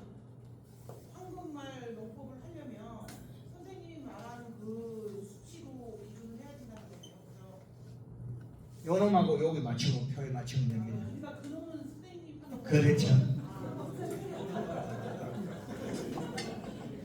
정확합니다. 요놈하고 맞추면 딱 맞습니다. 네. 그 사계절 이시값을 만들어서 우리나라의 전 종목을 작물에 적용시키는 방법을 매뉴얼 개발해 놓은 거죠. 근데 여태까지 우리가 봄, 여름, 가을, 겨울 비료량이 다르다는 거 안 배웠지 않습니까? 비료량이 달라요. 여름 작물은 직사광선에서 잎에서 수분 정산량이 많고 겨울에는 햇볕 양이 적기 때문에 정산량이 적더라는 거죠. 그래서 비료값을 다 달리 만들어낸 거죠. 그래서 계절의 이시값을 개발해낸 거죠. 그러면 보통 토양 검사하는 건 제가 알기로는 현병기 때 그러니까 1월, 2월에 지도소에 가서 토양 검사를 한다라고 기준이 돼 있더라고요. 그러면 만약에 그 측정 기준 선생님이 지금 설명하시는 그 측정기를 사용 안 하려면 지도소에 봄, 여름, 가을, 겨울 그 파트별로 검사를 받는 것도 하나의 방법이네요, 그렇죠? 그걸 받아도 답은 없습니다. 그거 받아보면 알 건데. 수치로 말하는 기준 좀 하고 요거는 수치로 말하는 기준 좀 있을 거 아니에요? 요거는 맞으나 요 이시값은 본인이 연구를 하셔야 돼요. 본인이 연구해서 잎 두께하고 맞춰내면 됩니다. 그런데 유튜브 영상에 잎의 그 두께 그리고 옆 힘줄을 잘 보셔야 돼요. 옆맥을 갖다가 힘줄을 넣으면 한 것들은 가리가 많은 거예요. 옆맥을 정확히 보시면 됩니다. 옆맥이 어떠냐에 따라서 그 옆맥이 요 잎 힘줄 요게 노란색이 배겨 있으면 가리가 많은 겁니다. 그래서 옆맥이 노랗거들랑 가리 성분 안 줘야 됩니다. 네. 한금강용법이라고 책에는 한금강용법의 그 법대로만 해야만 저것이 옳다는 거예요. 이건 기준을 해라 사용해라는 거예요. 예, 사용해라는 뜻인데 편리하게 만들어놨으니까 요걸 가지고 쓰라는 거죠. 그리고 우리나라에서는 측정 장비가 전 세계적으로 여러 개 있는데 최고 편리한 측정기를 써라. 측정기도 그것도 본인이 선택하고 요 기준값은 우리나라에서 전국을 돌면서 몇 년에 걸쳐서 개발해놨으니까 병이 제일 많이 오는 이시값과 병이 적게 오는 이시값을 나눠놨으니까 활용해라. 그것도 본인의 선택. 이 용법대로만 하면은 네. 이 얘기하기든 뭐든 이 용법대로만 하면은 이 용법에 맞춰서 하면은 모든 것이 다 해결이 된다는 거는 정확합니다. 그 기준을 우리나라 작물을 전체를 지부해놨어요. 예. 그런데 우리나라에서 양달, 음달 두 밭은 이시값이 달라요. 그렇죠. 예. 그래서 양달에 농사 짓는 사람한테 배우면 음달에 안 맞고 음달에 농사 짓는 사람한테 양달 방법을 배워가면 안 돼요. 그렇죠. 예. 왜 그러냐? 이게 더위 때문에 그렇거든요. 우리 창원 지역에 단감 농사를 짓는데 음달이 산이 좀 높은 지역에 오후 3시 되면 산거들이 와요. 소똥탭이었고 복합비료였고 NK 뿌리면 농사가 잘 돼요. 근데 자기 밭 양달밭에는 안 돼요. 근데 친구가 놀러 왔단 말이에요. 니 내 따라하면 농사 잘 된다. 우리 밭 봐라. 이래 좋은데 요거 따라하면 망해버려. 그리고 왜 그러냐? 요거 온도 값에 가리 요 놈이 해를 주고 안 주고 그 차이밖에 없습니다. 그래서 여기에서 10월 15일이라고 4월 15일이라는 요 위쪽은 좀 좋은이에요. 여기서는 가리 값이 높아도 잘 돼요. 예. 그 요거는 어디에 있냐면 서산에 가면 생강에 대해서 있어요. 생강이 여름에 일시값은 높은데 가리가 많으면 죽어버려요. 가리가 많으면. 그런데 9월달 되면 안 죽어요. 온도 떨어지기 때문에. 그래서 온도 값과 가리 함량은 절대적인 관계가 있어요. 그래서 양달이나 음달이냐 따라서 인산가리가 많아도 되고 안 되고 차이 납니다. 차이가 많이 나겠어요. 그렇죠. 그러니까 그러니까 저 용법대로 해도 예, 맞은 데가 있고 안 맞은 데가 있고. 그거는 토양 부수기 요거 때문에 네, 그래요. 그것 때문에 그래요. 예, 인산 플러스 정극이라는 거는 우리가 식물한테 비빔밥을 만들어 줬을 때 우리가 이제 식물한테 밥을 먹이는 거죠. 식물에다가 비빔밥. 식물에 비빔밥을 해준다. 요 밥에 해당하는 거는 질소. 나물에 해당하는 거는 인산, 가리, 칼슘, 마그네슘. 그 다음에 여기는 미량 요소는 양념에 해당한다. 양념. 그렇죠. 양념은 그래 많고 적고는 별로 효과가 없습니다. 이건 있으나마나 넘어가요. 그러나 우리가 지금 요즘 간간히 강의를 들으면 요 양념을 가지고 뭘 제대로 부르는 사람들 많아요. 이게 깍꽝이에요 이거. 뭐 붕손을 뭐 이상한 것들을 뭐 들고 나오거든요. 그게 뭐 중요한데 비빔밥에서는 지금은 밥보다 나물이 늘어나 버린 거예요. 이렇게 농사를 많기는 주원이 나물이 가득 차고 밥이 적은 거예요. 이 나물이에요 전체가. 나물을 찬 거죠. 그래서 이 나물은 너무나 많아서 이제 밥을 늘려야 돼요. 그럼 질소를 약만 늘리면 농사 제대로 잘 되게 돼 있어요. 그래서 하루 종일 강의 요거란 말이에요. 잠깐만, 예. 아까 지금 영양 반응이 시든지 영양 분인지 못 맞췄을 경우에 지금까지 이 농법을 안 했으니까 아까 보면 열과 줄일 때 차광 35%그 말씀하셨잖아요. 그럼 송풍팬의 역할은 어떨까요? 그 별로 소금 안 됩니다. 뭐 어디 배낭기 있고 직사광선이 통풍을 돌린다고 해서 잎에 직사광선이 안 오는 거 아니거든요. 그 별로 소금 안 됩니다. 예. 이제 부피가 저온 현상이 생긴다고 그러는데 저온 현상인데 수분하고의 관계는 없습니까? 물질 수분은 35에서 45%. 물을 안 주면 안 됩니다. 그렇다면 여름에 생산되는 과일에 부피가 생기는 이유는 그런데 어떻게 설명하세요? 여름에야 여름에 있는 과실 부피가야 물을 안 주면 안 돼요. 그러니까 좋은 아닙니까? 좋은데 여름에 지금 과일이 뭐죠? 수확 언제 하죠? 지금 하고 지금 수확한다고요? 지금 수확한다고요? 품종이 뭡니까? 온주 온주 밀감이야? 네. 예, 궁천이야? 그 언제 열매가 이런 겁니까? 10월, 1월, 10월 12월 달에 꼽힌 거예요? 네. 12월 달에 꼽혔다고요? 가온재배에 가온재배 지금 부피가가 생겼다면 잎 두께가 얇아서 영양이 부족해서 붓은 거다. 그럼 이 씨값이 낮다는 거예요. 1월 양. 그리고 이거는 대부분 껍질 두껍습니다. 예, 요게 지금 그 한라봉이 껍질이 두껍거든요. 네. 비료 부족으로서 못 자라서 그래요. 비료가 부족해서 못 자라서 그래요. 껍질이 두꺼운 거는 못 자라서 그렇다. 껍질이 얇은 거는 경화가 돼서 터지는 경우고 이 씨값이 낮아서 자기가 클 시기에 못 자라서 그래요. 여기 계절 쪽에서. 그럼 겨울에 자랐을 때 이 씨값이 2.7까지 들어가야 되는데 여름보다 훨씬 많아야 돼요. 그러면 그 최소한 100평에 한 4포 5포 정도 비료 먹어야 돼요. 1년에. 요소 비료만 한산해도 100평당 성목 기준이라면. 근데 그 기준값이 안 들어간다면 잎이 두께가 얇아가지고 부피가 발생할 수 있습니다. 부피가 생기는 주원인은 비료 부족, 잎 두께가 얇은 거, 영양 이동이 부족해서 그렇다. 영양을 더 먹여야 됩니다. 또 다른 뭐 질문 있습니까?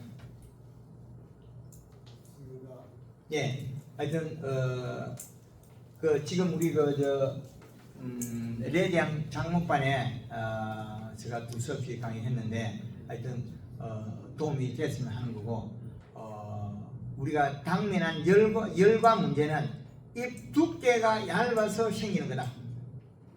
잎 두께를 두껍게 하는 방법은 많은 제시를 했습니다. 이 방법을 잘 활용하셔서 하는 방법이 될 거고, 그리고 유튜브에서 제가 해놓은 많은 밀감에 대한 강의 내용들이 있습니다. 그걸 활용하시면 되겠습니다. 예, 감사합니다.